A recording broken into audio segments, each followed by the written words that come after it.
kita berdoa. Tiba saatnya kami mau mendengar firman-Mu. Kami mau mendengar. Roh Kudus, siapkan hati dan pikiran kami untuk menikmati firman-Mu dan melakukan firman-Mu. Terima kasih Yesus Tuhan. Minggu-minggu sengsara Kristus, kami belajar firman Tuhan. Apa yang harus kami kerjakan? Kami butuh tuntunan Roh Kudus. Terima kasih Engkau baik, Engkau luar biasa. Amin. Silakan duduk. Tes. Ya. Oke, puji Tuhan. Tepuk tangan untuk Tuhan Yesus. Luar biasa. Ini rumah doa segala bangsa. Setiap hari orang berdoa di sini. Yang belum pernah masuk di sini, baru pertama masuk, lihat. Indahnya rumah doa. Keramik dengan mahal. Semua yang disiapkan ini semua dengan harga yang cukup mahal. Berikan yang terbaik untuk Tuhan, ini yang terjadi. Lihat, ini harganya ratusan juta. Lampu ini. Untuk menerangi rumah doa. Lihat, bendera-bendera segala bangsa ada di sana. Bola bumi ada di depan di sini. Lihat peta-peta yang ada di sini. Kenapa saya jelaskan demikian? Allah mau yang terbaik. Dengar baik-baik. Allah mau yang terbaik. Ini contoh untuk Anda dan saya bisa lihat. Buat sesuatu untuk Tuhan itu terbaik. Sebenarnya ini hanya contoh saja. Ini bukan rumahnya, rumah Tuhan, Tuhan di sini bukan. Tetapi dengar dan lihat. Ini contoh. Saya mau khotbah tentang orang mendengar firman dan melakukan. Tetapi kuncinya ialah hatimu yang Tuhan mau. Hati bersih seperti ini. Pendoa-pendoa masuk di sini tenang. Karena AC-nya full. Tempatnya enak. Ya, mereka menikmati di sini. Kenapa? Mereka berbicara dengan Tuhan di sini. Seolah-olah Tuhan ada di sini. Karena apa? Bagus. Tadi malam saya khotbah pembukaan kemarin pagi dalam doa puasa. Ya, Allah mau hadir di hati orang yang siap untuk menerimanya dan mau melakukan perintah-perintahnya. Allah masuk, duduk, makan, tenang bersama orang itu. Wow, luar biasa. Orang-orang contoh, lihat ini tempat. Tepuk tangan untuk Tuhan Yesus. Ya. Pertanyaannya, apakah engkau sudah beri terbaik untuk Tuhan? Ini momen Paskah. Momen Paskah itu Allah menyediakan dirinya di dalam pribadi Kristus. Dia lahir 9 bulan di dalam rahim seorang perawan namanya Maria. 9 bulan. Allah yang maha besar, Allah pencipta langit dan bumi, tapi mengosongkan dirinya jadi manusia di dalam rahim seorang manusia, yaitu Maryam. Sampai 9 bulan tetap sabar. Menunggu waktunya tiba. Dia sabar. Pada waktunya dia lahir seperti manusia. Banyak orang tidak tahu tetapi gempar juga. Dalam proses pertumbuhannya seperti manusia. Ya. Sampai dilakukan banyak mujizat-mujizat luar biasa. Tetapi akhir hidupnya dia disiksa. Yang menggenapi firman. Nanti sebentar akan kita belajar. Yesaya 53. Sampai mati di kayu salib. Wow, luar biasa. Dan sudah selesaikan secara sempurna. Apa yang dikerjakan Allah untuk kamu dan saya. Itu sebabnya penting sekali memberikan kepada Tuhan itu terbaik yang Tuhan butuhkan saat ini.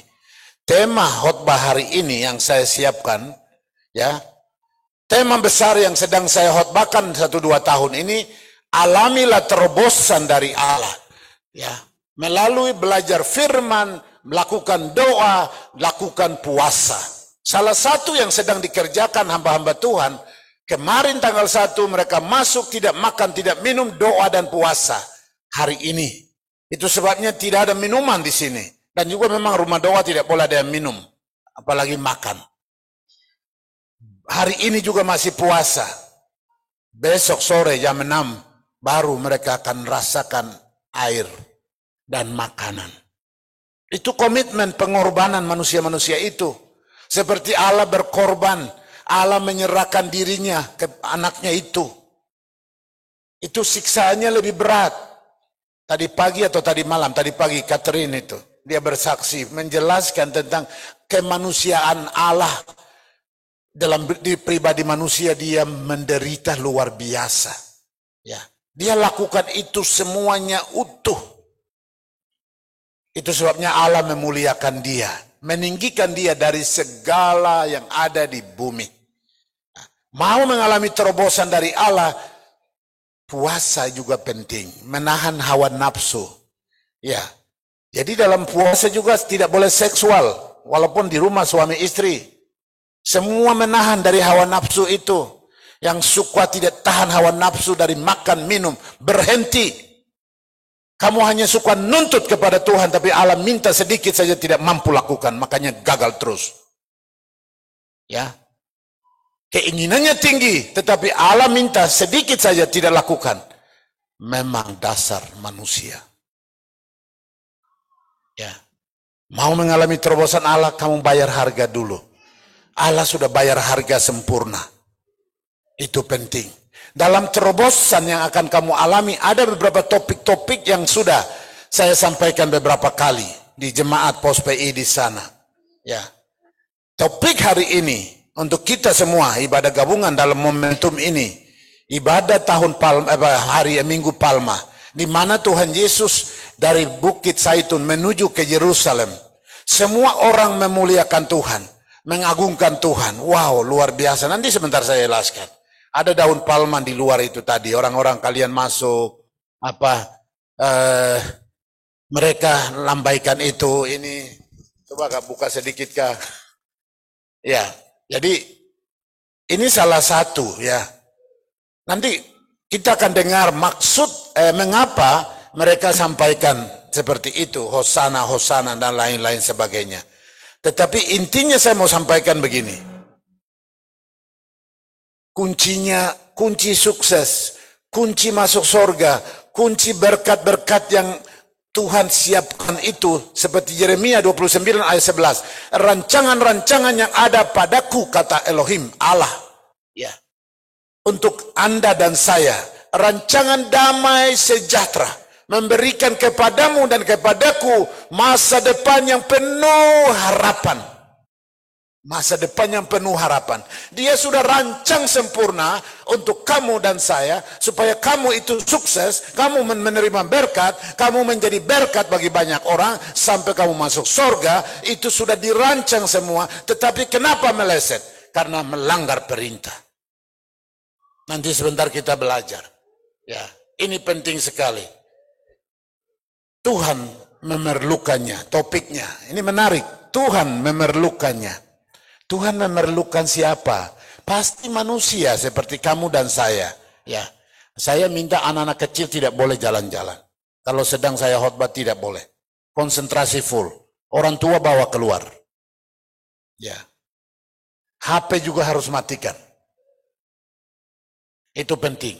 Ini salah satu hal yang selalu saya katakan. Ya, penting sekali.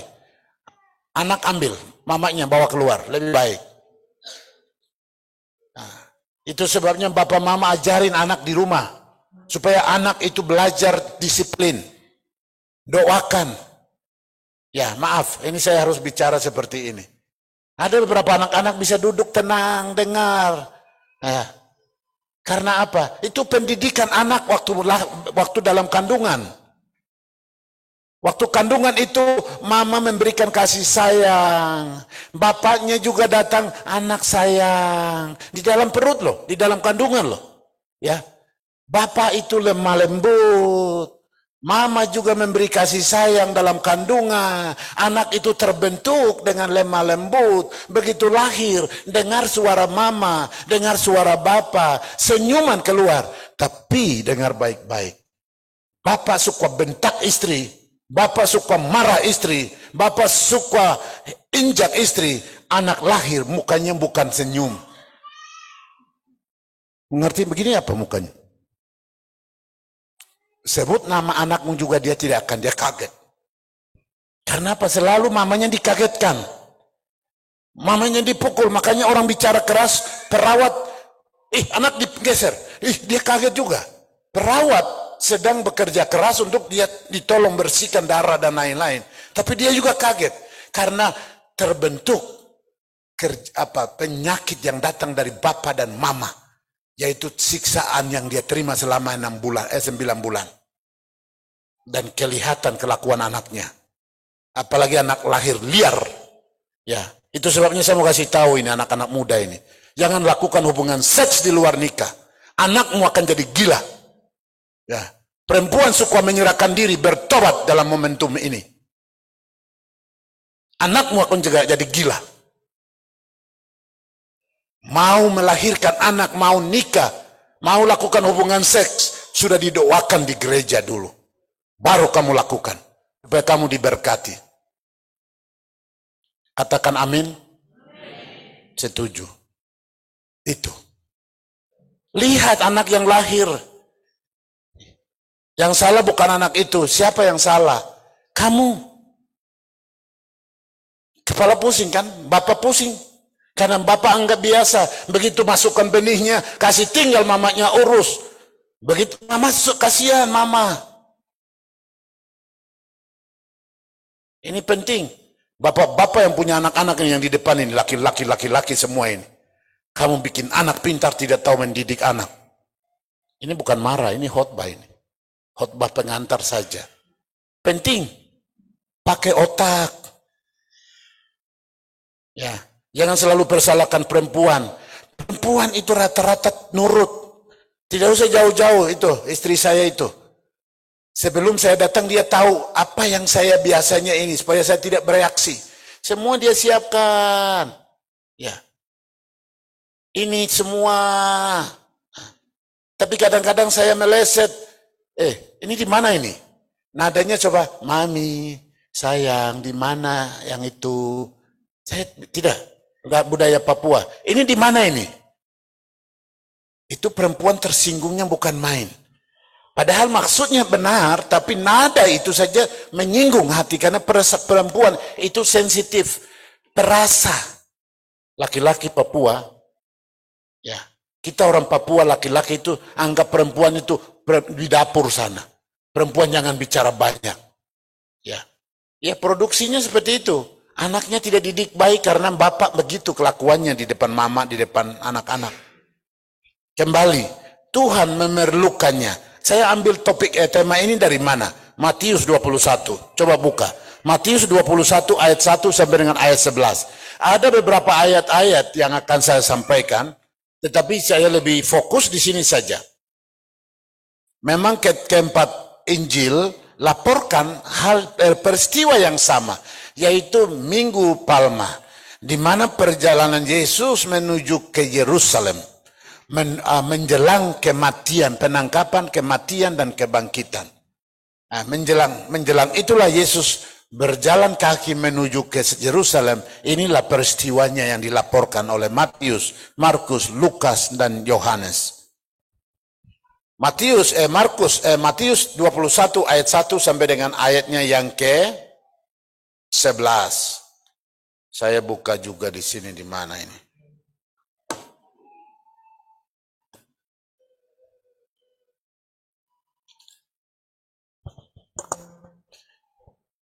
Ya, kita yang kuat berdiri, kita baca bersama-sama, ya.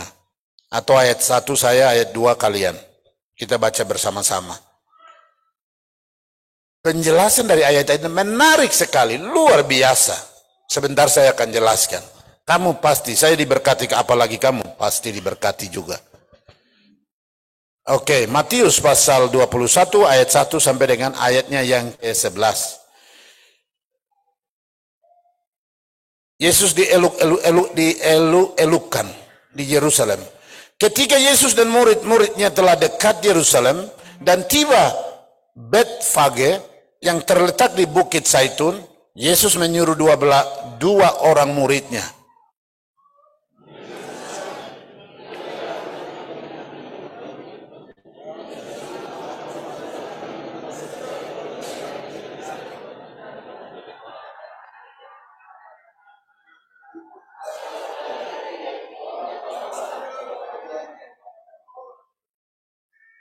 Ayat 3, dan jikalau ada orang menegur kamu, katakanlah Tuhan memerlukannya. Tema saya ambil dari situ.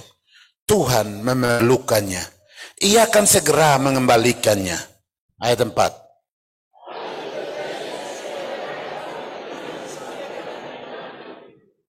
Ayat 5. Katakanlah kepada putri Sion, lihat, rajamu datang kepadamu, ia lemah lembut dan mengendarai seekor keledai beban yang mudah.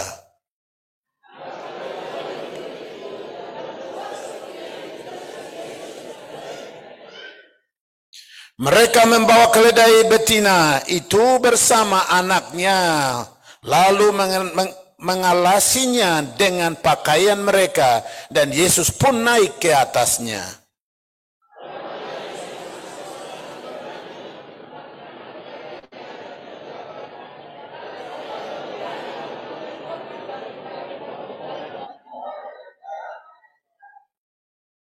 Dan orang banyak yang berjalan di depan Yesus yang mengikutinya dari belakang berseru, katanya, Hosana bagi anak Daud, diberkatilah dia yang datang dalam nama Tuhan, Hosana di tempat yang maha tinggi.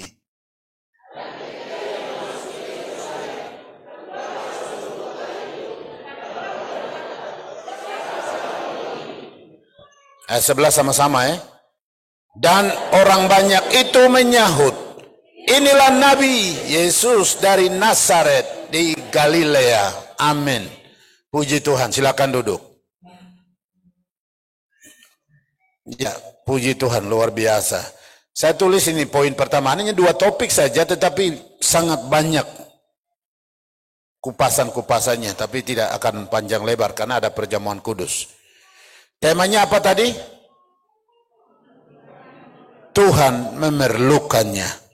Ya, sesuatu yang kita perlu memang untuk meraih itu, mendapatkan itu memang butuh kerja keras.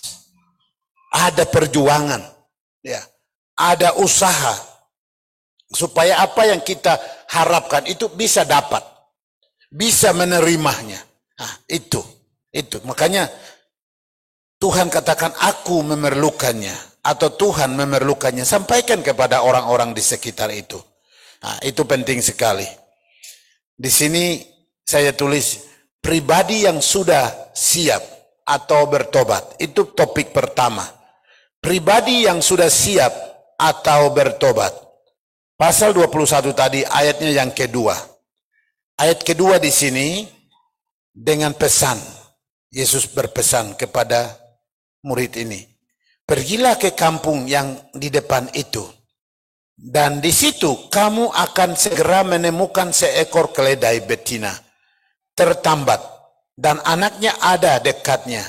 Lepaskanlah keledai itu dan bawalah keduanya kepadaku.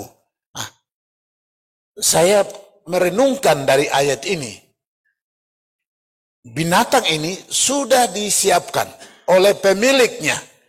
Dan dia sudah terikat, ya, hambat itu terikat, sudah disiapkan khusus di sana.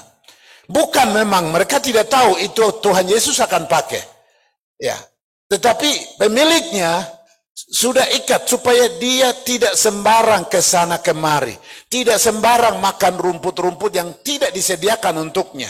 Itu sebabnya binatang ini sudah terikat. Tapi anaknya juga ada di situ. Wah, itu luar biasa. Ini penting sekali. Ini yang saya renungkan. Wih, luar biasa ya. Aku memerlukannya. Tuhan memerlukannya. Tuhan perlu, ya. Tuhan perlu binatang yang sudah disiapkan oleh pemiliknya. Dan binatang ini juga ada anaknya. Bukan sendiri, lengkap, sudah siap untuk menyambut atau dipergunakan oleh Allah Juru Selamat di dalam Yesus ini. Itu luar biasa. Di situ saya belajar, dalamnya bukan main. Dia sudah binatang terpilih oleh pemiliknya, mungkin harganya saya tidak tahu, ya, tetapi disiapkan khusus. Ini saya mau menjelaskan secara ini aplikasi untuk kita. Pertama, pertobatan yang Tuhan minta. Ya, pertobatan. Tuhan nuntut kepada kita. Pertama kita harus bertobat. Masuk di dalam pilihan Allah. Masuk di dalam rancangan Allah. Mau merasakan semua. Pertama kita harus menyediakan diri kita untuk Tuhan. Pribadi yang sudah siap atau sudah bertobat. Ini kunci utama untuk mengalami terobosan-terobosan dari Allah. Kunci penting itu pertama kita harus mengambil keputusan, saya mau ikut Yesus. Saya mau melayani Yesus. Kalau begitu, apa yang harus dikerjakan? Nanti kita lihat ke bawah. Tetapi pertama, menyediakan dirimu untuk dipakai oleh Tuhan. Diberkati oleh Tuhan. Dan juga kamu dipersiapkan untuk meraih kemenangan nanti di sorga atau bersama di sorga. Itu penting sekali. Orang-orang yang Tuhan butuh itu, contoh dari Mazmur. Mazmur pasal 34 ayat 19. Mazmur 34 ayat 19. Coba satu orang bisa baca Mazmur. Jadi kita lihat Tuhan memerlukan orang-orang seperti apa. Satu orang bisa baca Mazmur 34 ayatnya yang ke-19.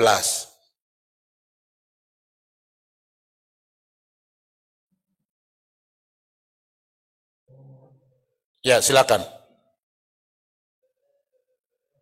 Suara keras.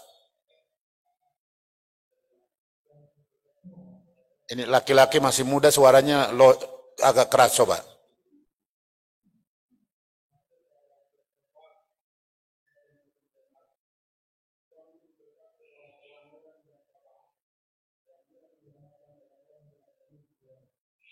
Iya, Tuhan memerlukan orang-orang yang remuk hatinya atau orang-orang yang retak hati. Ini juga Mazmur pasal berapa ini? Saya tulis di sini. 51 ayat 19 saya bacakan ya. Korban sembelihan kepada Allah ialah jiwa yang hancur, hati yang patah dan remuk. Tidak akan kau pandang hina, ya Allah. Allah memerlukan orang-orang yang sudah terpilih, sudah menyediakan dirinya. Orang-orang itu merendahkan diri, hancur hatinya karena Allah itu luar biasa. Retak hatinya. Artinya membutuhkan pengorbanan atau kerja keras untuk merendahkan diri. Nah, itu penting sekali. Dari pasal 2 pasal tadi, ya kita bisa belajar. Allah memerlukan orang-orang yang tidak sombong. Orang-orang yang tidak tinggi hati. Ya, tapi orang-orang yang rendah hati. Orang-orang yang mau dipakai oleh Tuhan. Itu ayat itu. Jadi penting sekali. Dari ayat itu ada 3 poin yang di sini tulisan yang ada di saya ini. Saya sudah ini siapkan. Hati yang remuk datang dengan pertobatan. Ya, itu penting. Kuncinya pertobatan. Allah memerlukan, Allah perlu orang seperti itu. Sama seperti Daud yang datang mengakui semua dosanya di hadapan Tuhan. Demikianlah hati yang patah dan remuk. Ia transparan di hadapan Tuhan.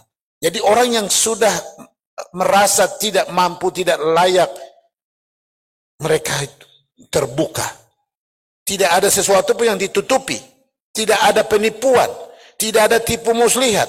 Tidak ada kepahitan dan kemarahan. Itu. Tuhan perlu orang-orang seperti itu. Ya, ada beberapa topik di situ. Tidak ada penipuan. Tidak ada tipu muslihat. Tidak ada kepahitan dan kemarahan. Nah ini. Kepahitan, kemarahan, ya. Ini hati-hati, ini penyakit yang merusak untuk mengalami terobosan-terobosan dari Allah itu. Jadi itu tidak boleh, harus bersihkan. Poin kedua, hati yang remuk tidak menuntut. Nah itu, penting sekali. Banyak orang seperti kita suka menuntut, tetapi apa yang Allah perintahkan tidak lakukan.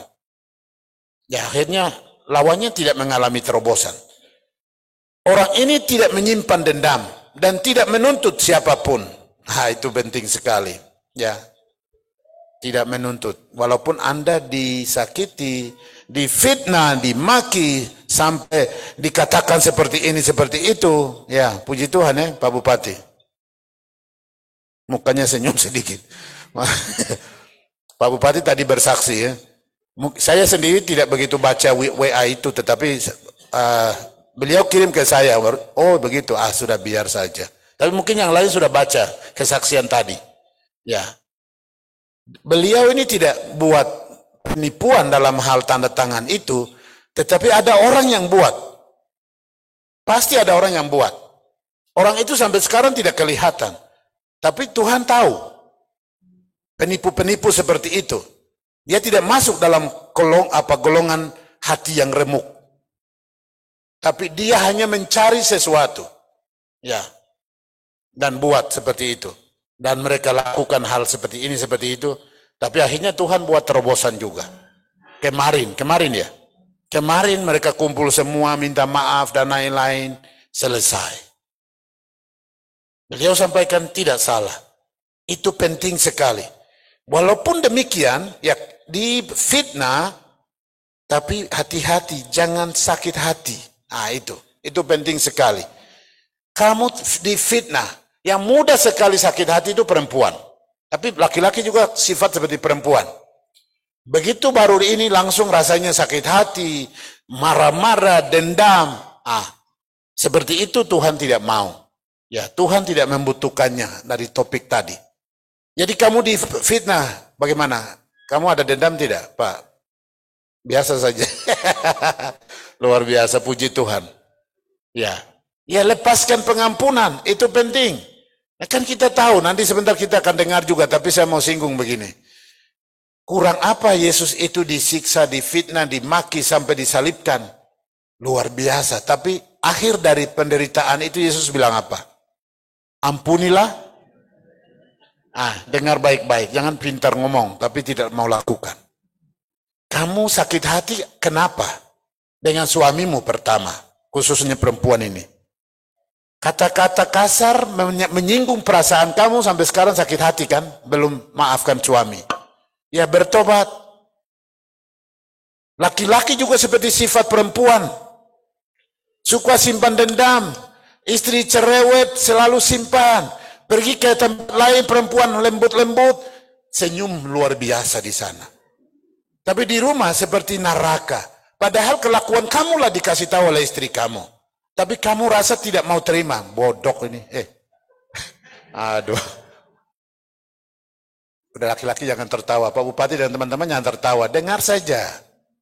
Laki-laki ini, laki-laki semua ini. Dari ujung baju putih ini sampai ini, pakai jas ini sampai laki-laki semua ini. Saya tidak pakai kacamata, tapi kelihatan laki-laki ini semua ini. Ya. Itu luar biasa. Nanti kamu akan menyesal.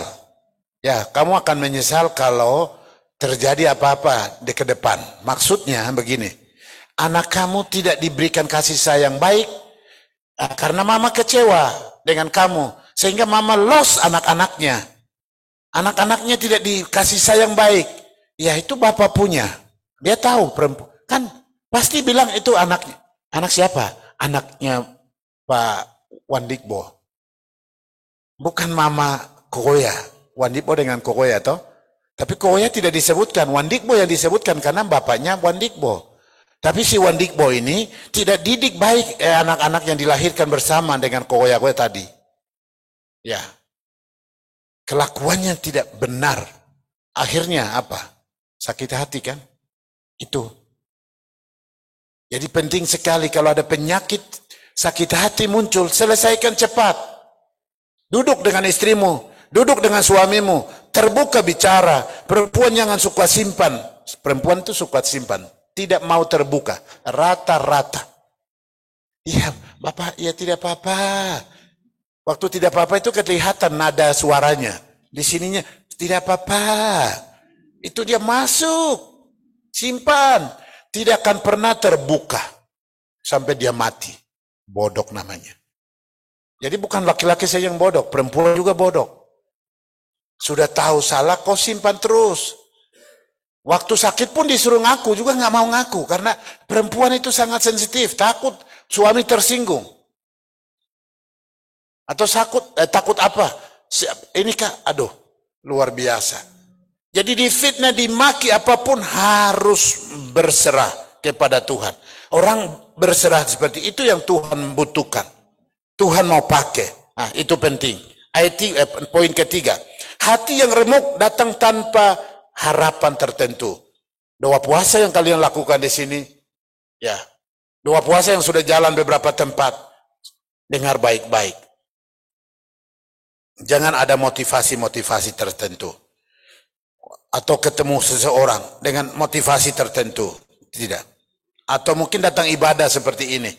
Hanya takut, ya nanti orang cari saya. Atau daripada tidak ini datang, itu pasti tidak diberkati. Penting sekali. Ya, penting sekali. Motivasi yang murni, tulus, ya. Mereka yang tulus datang pada Tuhan untuk mencari wajahnya, mereka diberkati. Ia tidak membuat cara tertentu untuk Tuhan. Tidak ada kata-kata, karena Tuhan sudah buat, ya. Tuhan sudah buat secara sempurna untuk kita. Sekali lagi, Tuhan butuh atau Tuhan memerlukan orang yang hatinya yang patah dan remuk. Dan dengan kerendahan hati, Tuhan perlu orang-orang seperti itu. Itu poin pertama, ya, poin pertama. Dalam catatan saya di sini ada beberapa. Jadi penting sekali poin berikut, Matius 21 ayat 4.